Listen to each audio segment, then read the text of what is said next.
Let me start with a baseline question. Why did Donald Trump win? First of all, thank you so much, Jerry and Alan and the Wall Street Journal, Catherine Lucy, for inviting me to address your CEO Council. I'm very happy to be here. So Donald Trump won for a few reasons. First and foremost, if you go back to the primary system, I think that Donald Trump won because, for many reasons, but for the same bias in hiring that we all have and we may not realize. We all share the same bias in hiring, Jerry, and it's we prefer to hire someone to do a job who's done the job before. So you lateral in someone from the same industry, maybe a competitor. You put together a resume, you ask for someone's references, you ask a current employer for a great recommendation for a future employer. We all have this bias in hiring, and America looked at Donald Trump and said, he did this job before, I want him to do the job again. And in that way, he does see his mandate of getting us back to where he had us in 2019. Whether it's the deregulatory agenda, it's the Tax Cut and Jobs Act. 2019, before the year of the global pandemic and social unrest after George Floyd's murder, 2019 is when we had the low unemployment rate, low interest rates, certainly highest wage growth per household in decades, over 70%, I think I read it in the Wall Street Journal, over 70% of new jobs went to women. So it was just the salad days, energy independence, no foreign conflicts, obviously, border much more in control. So people want him to get back there, but what they also want, and this led to his win, is for him to fix what they think has been broken in the 4 years he's been gone. So 70% of the country had said we're off on the wrong track. It's very difficult for the party in power, Biden or Harris after him, to win when 7 in 10 people are admitting they think we're off in the wrong direction.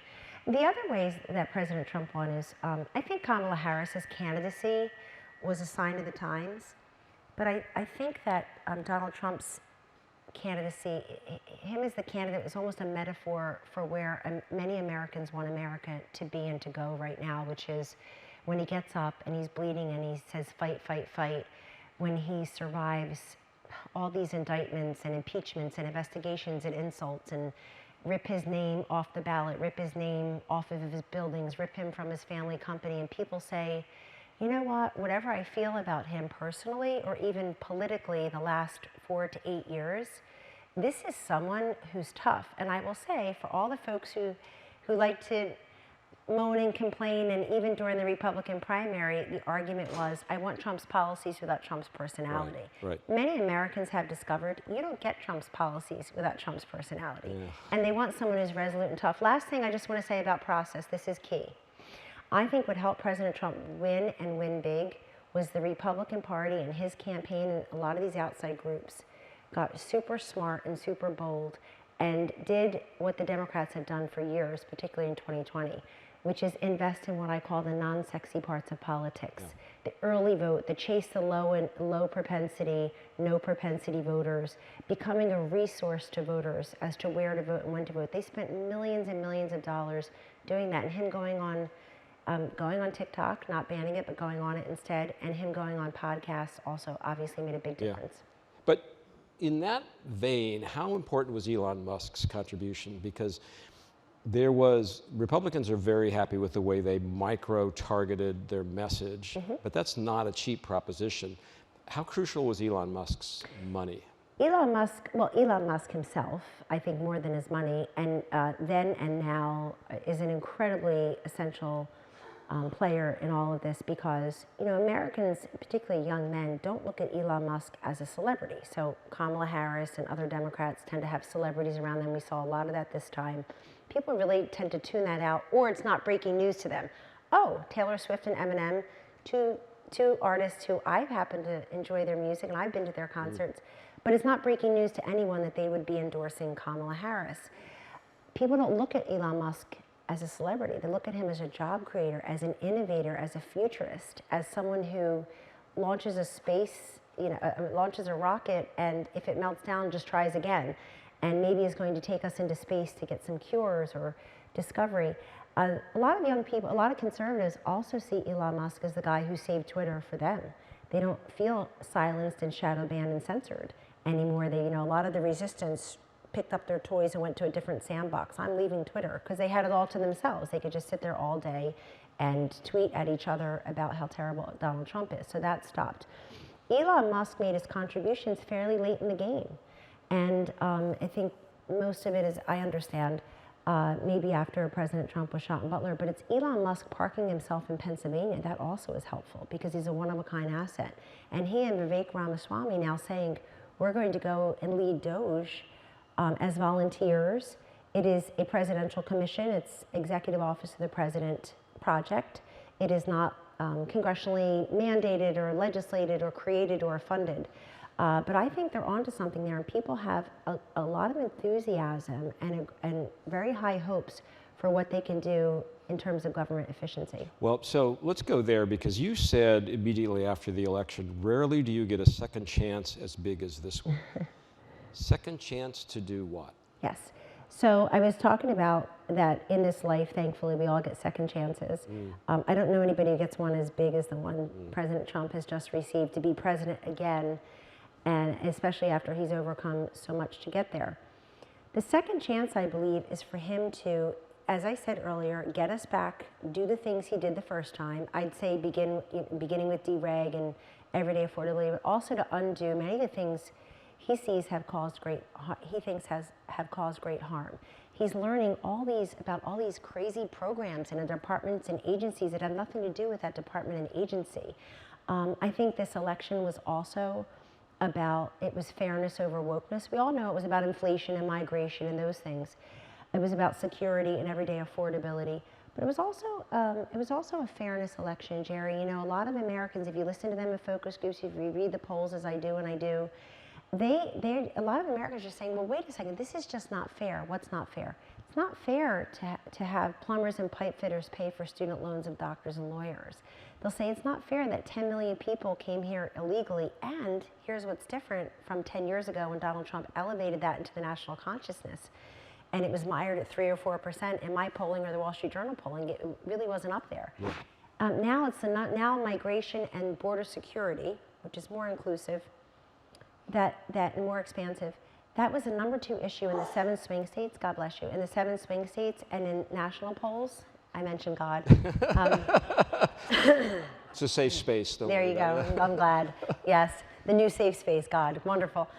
This is an improvement. So in any event, you know, people will say, what's different this time is they'll say, well, wait a second. So 10 million, that's a number that's a number higher than the population of 39 states. People know it's a big number, but here's what's different. They open up their phone, they turn on the TV, and they see people who just got here getting cell phones and debit cards and clothing and hotel rooms in New York City. And the greatest affront, your kid's desk in a New York City classroom, and they're saying, hold on, that's not fair. They don't think of themselves as racist. In fact, many of them are African American and Hispanic parents and grandparents. And then the other part of the unfairness people saw, I think that last ad showing Kamala Harris promising to give surgeries for all transgender prisoners was really, that too, people say, you know what, I don't think of myself as a transphobe. I think of myself as, what are we doing? Why is she promising to spend our money doing that? And the last part of that is education. I think the untold story of this election were how many people were part of the parents' rights renaissance that started during COVID but accelerated in Glenn Youngkin's victory in Virginia in 2021. So 3 years later, parents are still saying, my kid's in her 4th year of lost learning. I want more of a say of where my kids go to school and what is taught there and who's teaching them. And so I think that was easy to miss because we're talking about inflation, we're talking about the border, we're talking about Ukraine and the Middle East, all of which were important to people. And of course, Donald Trump has benefited 2 times now by running against women that I think did not perform the way that they needed to win, is as politely as Park that thought for a second, because I want to talk about the women's vote. But before it, let me pick up on the agenda that you just described. I think it's fair to say, and in fact, this was articulated earlier today in this room, there are a lot of people who say, love to hear the deregulatory message. That's where we're at. But you give me a combination of high tariffs and reductions in the workforce by big push against immigrants. That's a double whammy to the economy and potentially to my company. That's going to hurt. What's your response to them? Well, first of all, Donald Trump has heard all that before. These predictions of World War III, he's the first one to preside over no new wars, that the economy's, these Nobel laureates telling us all that the economy is going to tank if Donald Trump's in charge of it, oh my goodness. And of course we had growth, and we had no inflation, and we had energy independence. I mean, everybody knows what we had.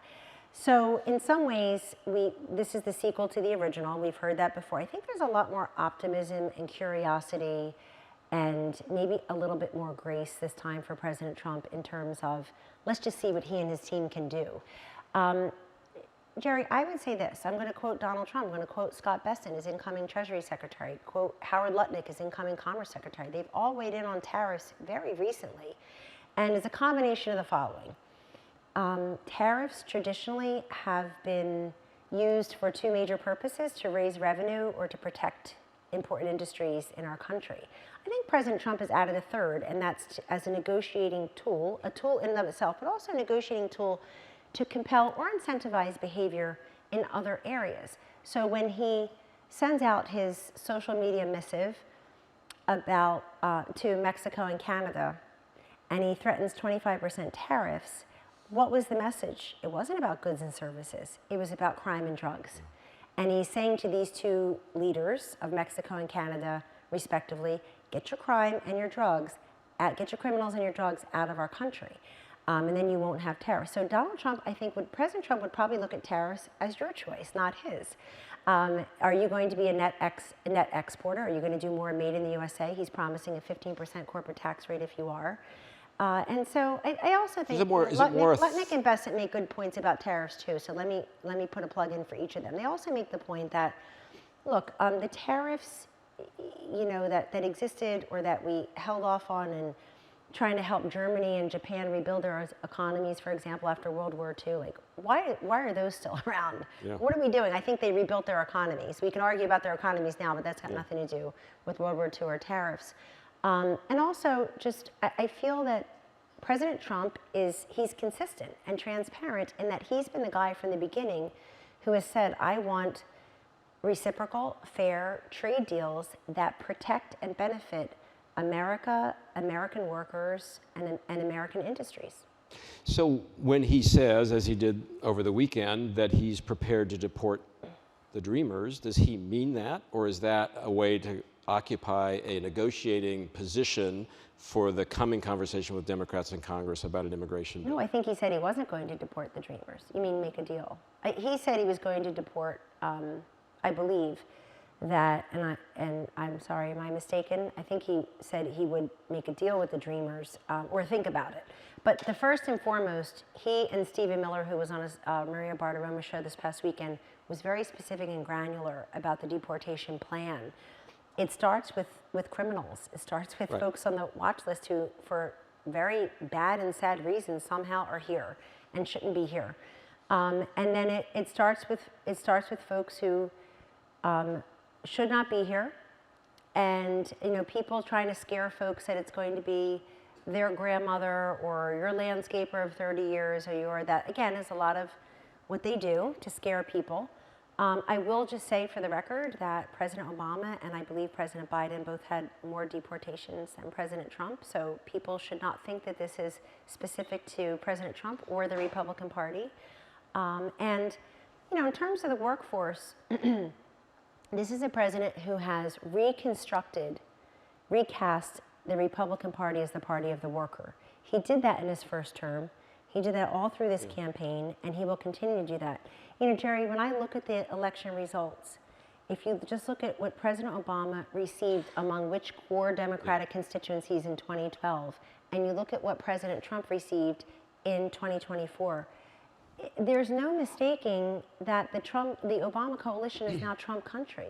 The migration of voters, African American, union households, Hispanic, somewhat Jewish Americans, but non-college educated households, which I think some people have derided as low information. They're low propensity, they're not low information. Yeah. And they were high turnout. And this is the party of the worker. We did an awful lot for workforce development, for apprentice, for vocational, technical, educational opportunities in the first term. I would tell everyone here Get on that bandwagon, because you're going to see that again from President Trump. He believes the workforce can be anyone, anywhere. We're pushing all these people into colleges, four-year colleges, and we need a lot of skilled labor as well. There's been a lot of discussion about the bro vote, a lot of discussion about young voters. I'm curious why, as somebody who studied this question for a long time, why wasn't there this wave of women voters for Kamala Harris that a lot of people thought would emerge and basically save the day for her? Why didn't that wave not materialize? Well, in some ways, the answer is two words: Kamala Harris.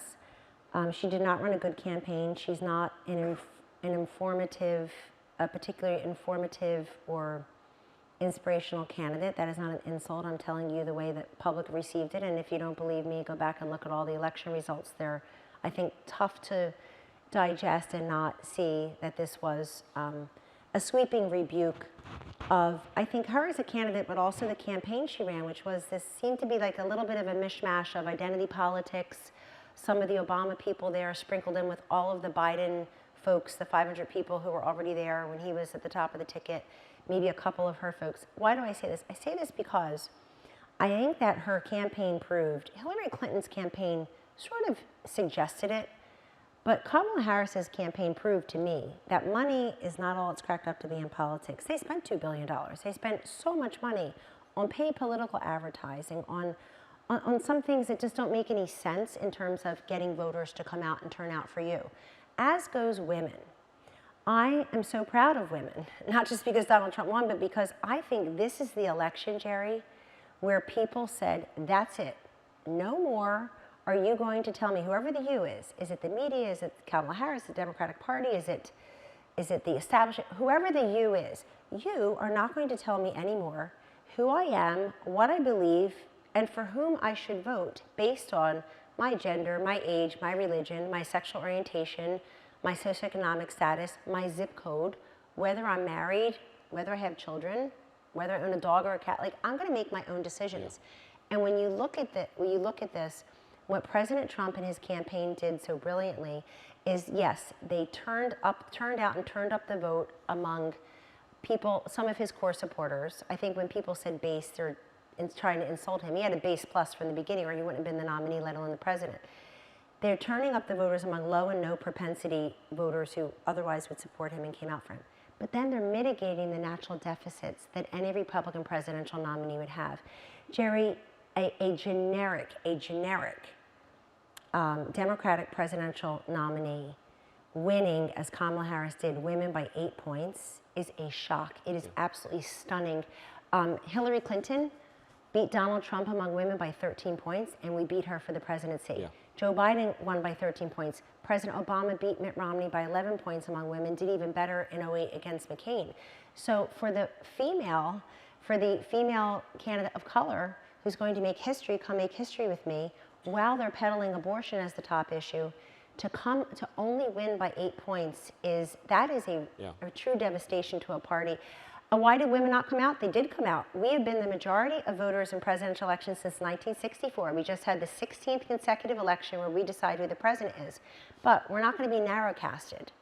You're not going to talk to us from the waist down only and expect us to vote for you. We want to be talked to from the waist up also, where our brains, our eyes, our ears, our hearts, and my big mouth is. And this is important because we are not single issue thinkers. We are not single issue voters. We're not single task doers by day. And so abortion was important, but I think it was actually a bigger issue in the 2022 midterms than it ended up being in the 2024 presidential. And a lot of that was because people see everyday affordability as crushing them. They're upset about the border. They're upset about our money going to XYZ, ABC. And that, I think, was more important to them. So I want to see if there's a quick question from the audience. But before I do, very quickly, you've worked for TikTok. Will Donald Trump end the attempt to ban TikTok? So I work for a third party that supports TikTok. And I will say this. Last February and March, I was one of a handful, I don't even know how many others, telling President Trump I thought that he should not ban TikTok, that he should get on TikTok. Because I noticed, I don't have TikTok on my phone. If somebody sends one to me, I have to ask a teenager to open it for me. So I don't have it, but I felt that a lot of the saber rattling and a lot of the chest thumping by both parties in this town we're going to hold China to account, ban TikTok. I would love to hold China to account, but we're starting with TikTok? We're starting with TikTok and ending with TikTok? That seems to me to be the cheap, easy Washington way of making yourself feel better and check a box. The box of China is too important to me, and I think this country, and President Trump certainly, to check it by alienating 170 million US users monthly. So let's get fentanyl the heck out of our country. It's the #1 killer of 18 to 45-year-olds. Let's stop these forced technology transfers. Let's get in writing the origins of the coronavirus and China's hand in that.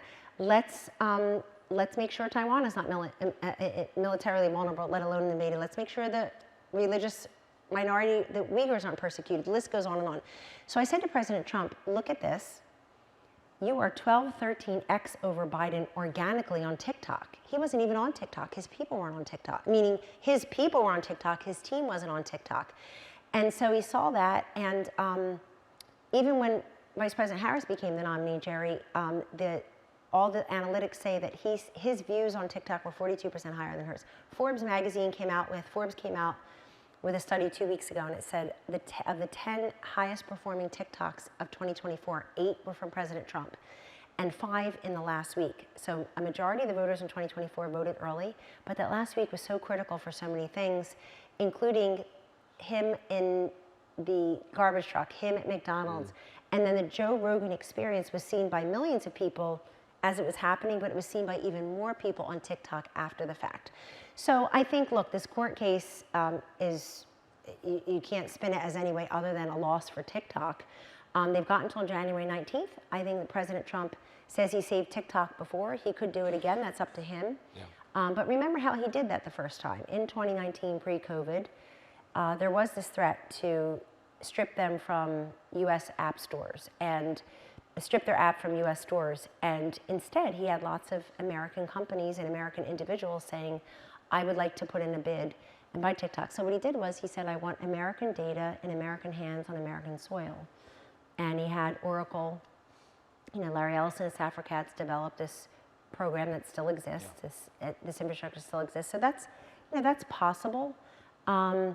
It's really difficult when you say to America, I'm going to take something away from you that you already have. We all know that. And that is, it's more than half the country on TikTok. That's no reason to overlook this or underlook that. But I have a feeling that we'll see a flurry of activity before January 19th.